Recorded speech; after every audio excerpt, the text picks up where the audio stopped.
Hello and welcome to ALZ Talks. My name is Yarissa Reyes. I am a National Director of Diversity, Equity, and Inclusion Engagement with the Alzheimer's Association.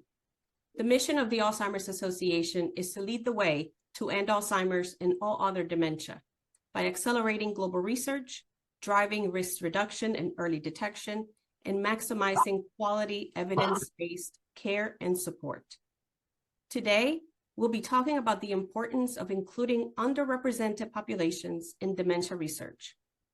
ALZ Talks webinars provide education, information, news, and resources on a variety of dementia and caregiving topics. This webinar series is supported by Procter Gamble and is organized and arranged by the Alzheimer's Association. Joining me today are two people who have participated in research studies and will be sharing their experiences. Research is a process of seeking answers to a specific problem. There are several different kinds of research studies that need human volunteers to operate. Clinical trials are research studies conducted with human volunteers to determine whether treatments are safe and effective. Clinical studies are a type of clinical research involving people, regardless of whether it is testing a specific intervention. Research studies can vary from testing new drugs to non-drug treatments, finding new ways to diagnose, prevent, or improve quality of life. Black and Latino communities are underrepresented in research studies. The reasons for this can range from not being asked to participate. It could be barriers to accessing research studies, or possibly due to a lack of trust in the medical system. There are several examples where research was completed without the permission of the people involved. However, protections are in place today to ensure safety and require informed consent, which means research studies need to explain the possible risks and benefits of participating in a research study. You can learn more about the different types of research studies at alz.org/research. You can also find out about Trial Match to connect with research studies that may advance Alzheimer's research.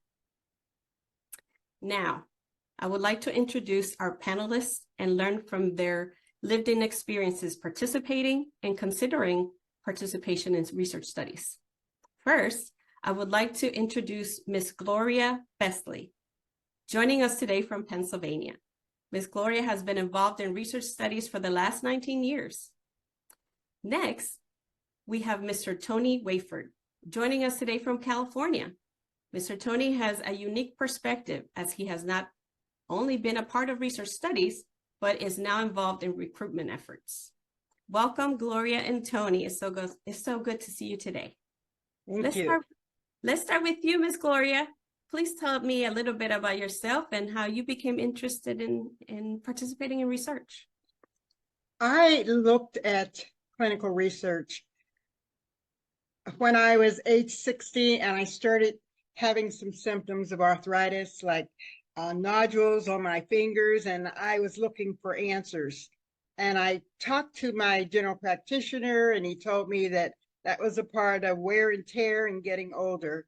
And at 60, I didn't want to accept that. So I started looking into remedies or what could be done to stop the symptoms or slow the symptoms or even eliminate or prevent them.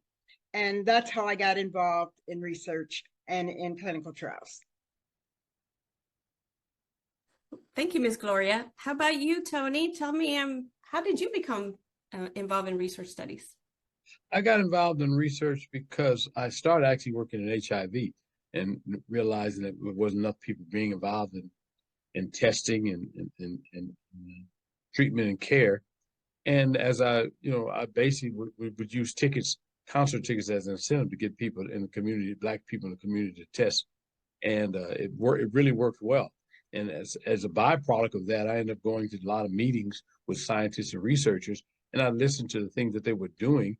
And I thought that I could lend something in terms of what I knew from being in community all my life, things that I thought that they were missing, that I thought I could be able to help. I would be able to help them in terms of reaching their target audience in the community. and really trying to do what best I could to break down some of the fear associated with clinical trials and research. Great. Well, thank you for sharing that. Ms. Gloria, how did you find out about research studies that were involving Alzheimer's or other types of dementia?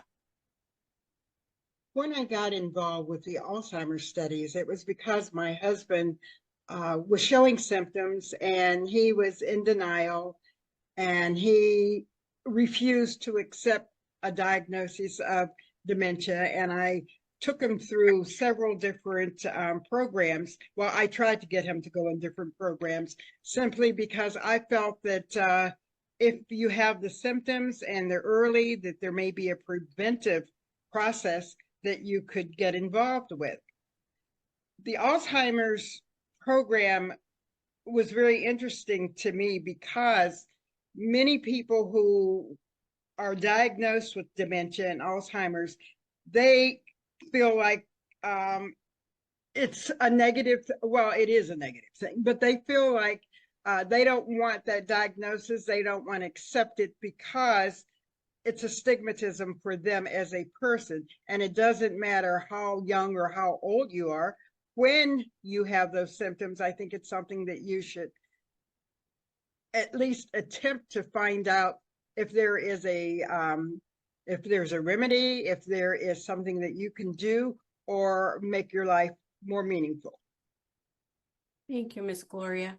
How about you, Tony? How did you first get involved with research studies that are around dementia specifically? A friend of mine actually was doing a community forum one Saturday, and another friend of mine who was a pastor had told me where he was going. I said, "Let me go," because I knew the young lady who was actually hosting was on a Saturday, and it was in a part of the community.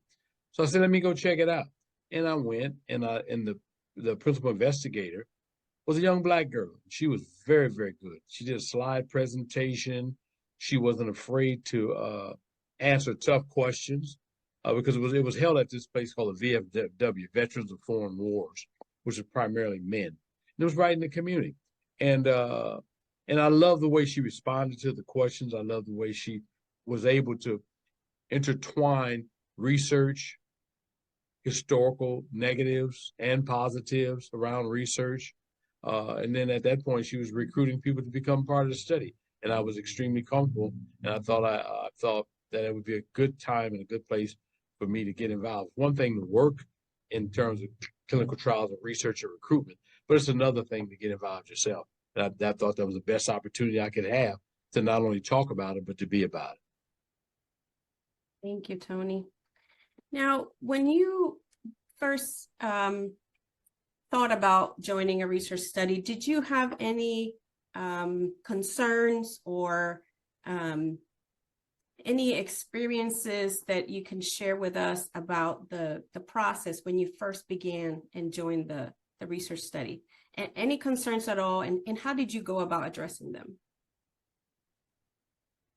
Was that question for me? Well, either one of you. Okay, well, I'll tell you, because my husband was in denial, I joined him, and this is the only way that I could get him involved. And I learned so much by attending these clinical trials and these meetings on dementia and Alzheimer's, and it kind of took away the stigma of it. Yeah, very true. Tony, anything to add to that? Well, like Gloria, I saw it as an opportunity to learn, to get more information, and having a number of friends of mine who were researchers, scientists, MDs, PhDs, and scholars, and having a close relationship with a lot of them. A lot of the fear associated with clinical trials and research I didn't have, and that's not to say that I don't have historical knowledge of Tuskegee, the study of Tuskegee. That's not to say that I don't understand Henrietta Lacks and the things that were done as it relates to her sales and things like that.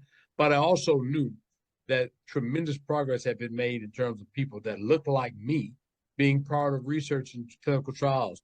And I thought that what greater level of disrespect would I have for those people that went through the academy that looked like me to be in those rooms to make sure the people that look like me aren't on the menu, and as opposed to just us being around the table to help shape these clinical trials and research. So I was excited because it offered me an opportunity to learn more and to be able to come back to the community and share that information. Excellent. Well, let me pause here and ask you about the types of research studies you've been involved with. Many people don't realize that there are different types of research studies. There are surveys you can fill out that where you talk about your diet, your exercise routine, you talk about your family history, things like that. There are studies that are holistic in that they don't involve interventions with medications. So there's different types of ways in participating in research studies.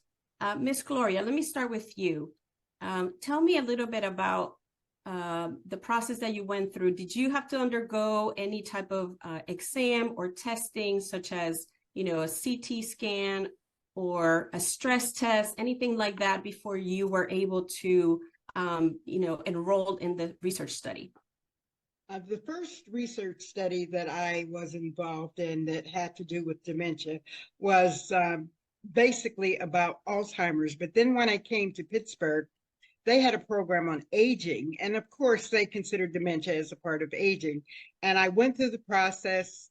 My son, by the way, is a chemist, and he works for a major company that does servicing and sales of PET scan and the CAT scan and some of the MRI equipment. And he said to me, he said, "Mom, do you realize that by being a part of clinical trials, you're getting a PET scan? Do you know that your doctor can't even order one of those for you?" He was so excited about it that it really made me realize that, hey, this is a leg up. If I can get all of these tests done, at least I'll know what may be a problem for me, and then I can address it rather than going to stage 3, stage 4, where there's no hope. And yes, I went through all of the testing. I did the stress tests, and actually I've gotten better since I started the research studies. In the last 10 years, my cognitive values have actually increased. Wonderful, Ms. Gloria. How about you, Tony?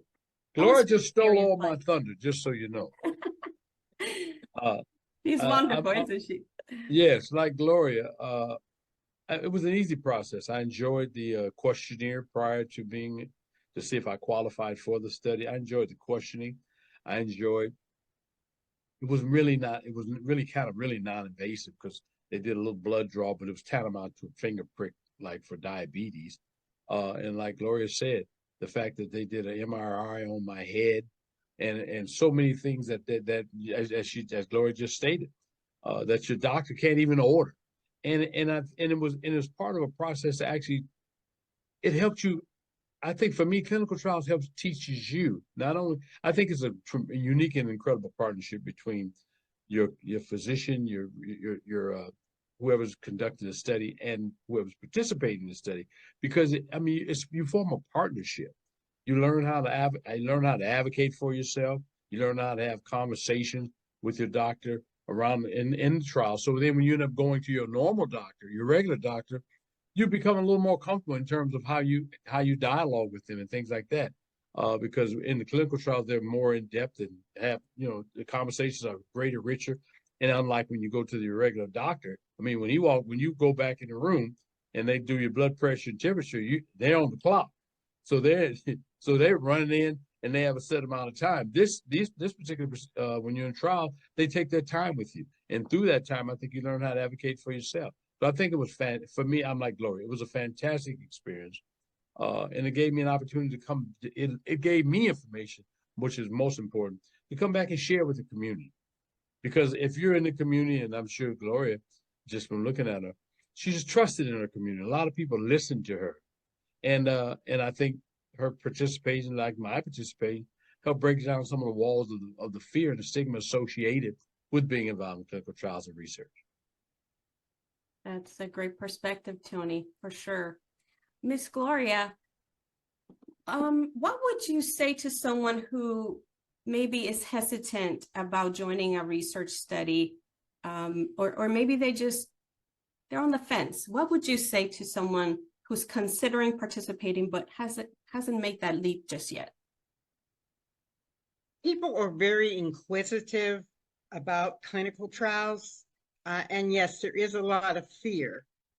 But if you have been through clinical trials and you know that it has not created any risk for you and may have improved your life, you can talk to people and make them feel comfortable. And I know that most of the people in my age group, and I am 79, they look at me and say things like, "You've had work." They don't believe that I am healthy, I am active, and I'm very much involved, and I run 2 full-time businesses. So I think you sometimes have to be an example for people for them to feel comfortable with what it is that you're advocating for. How about you, Tony? What is your perspective? I think I agree. First, let me say I agree with everything Gloria said. I agree 1,000%. I think what's also for me, the greatest missing part linked to the whole chain is too often we end up charging the victim with the crime. By that I mean, I think more people would participate if, in fact, we took the time and put the resources into the education piece, into coming into the communities and educating people. I think we would find out. I think so often we hear about why black and brown people don't, as opposed to why we would, in terms of making sure that, one, the recruiters look like the community in and of itself. Two, that the literature actually be vetted by the community and be put in a language that everybody understands. And when I say language, I don't mean that you have to, quote unquote, which is a term I hate, dummy it down. You just have to speak a language that everybody understands. Three, I think it's also important when you do these clinical trials and research that you do it within respect of the culture of the people that you're trying to reach, and recognize that when you're doing these things, that different is not deficient, and knowing that when you go into certain communities, you have to do things different. You don't always necessarily do what you would do in a European community, what you would do in a black community, and that's not deficient. That's just different. And I think if we took the time and the energy to do those things, I think we'd be more successful in terms of recruitment and retention. And we actually could create what I would argue, create this major movement around clinical trials and research in more communities of color, and not get so caught up on episodic moments. Indeed, indeed. So I guess what we want to get across here is that you have to be your own health advocate, right? We need to do our own research. We need to ask the questions and, not be afraid to take a step in this direction, because it could benefit us. So absolutely, in your own words, Tony, mm-hmm. Tell me why it's important to be your own health advocate. Because I think because knowledge is key, not only for you as an individual, but it's also key for your family, for your friends. I got in a clinical trial because I'm 68 years of age. I got more behind me than I got in front of me. What better legacy could I leave for my family, my children, my grandchildren, and my community and my people as a whole than for me to get involved in something like a clinical trial that could possibly improve the life and the conditions of people that are coming behind me? If we're not here to create a better world for future generations to come, then you have to ask yourself, what are you here for in the first place? And I think, again, there's so many safeguards in place right now that we don't have to worry about some of the things that we had to worry about historically. And we also have to, and we can't always let perfect be the enemy of good. Is all of these things perfect? Of course not. But it's just good. It's a good start. And it starts with us. And as I say all the time, I tore these streets up. I got to put it back together before I get out of here. Sage advice, Mr. Tony. Well, last question for you, Miss Gloria. Again, tell us, why should you be your best health advocate? Why should we consider participating in research studies? Because I think so often we look at the past, we look at history, and we don't look at the opportunity for the future. everything that happened in the past doesn't have to continue. I want to thank you both for being with me today and sharing your lived-in experiences, participating in research. We appreciate you joining us for this ALZ Talks. To everyone who is joining this discussion, we're so glad that you were able to make the time for the program today. Just as a reminder, the Alzheimer's Association is available to anyone who has any questions or needs support. Our 24/7 helpline is available at 1-800-272-3900. Specialists are available around the clock, 365 days a year, and can provide assistance in more than 200 languages with bilingual staff and interpreter service.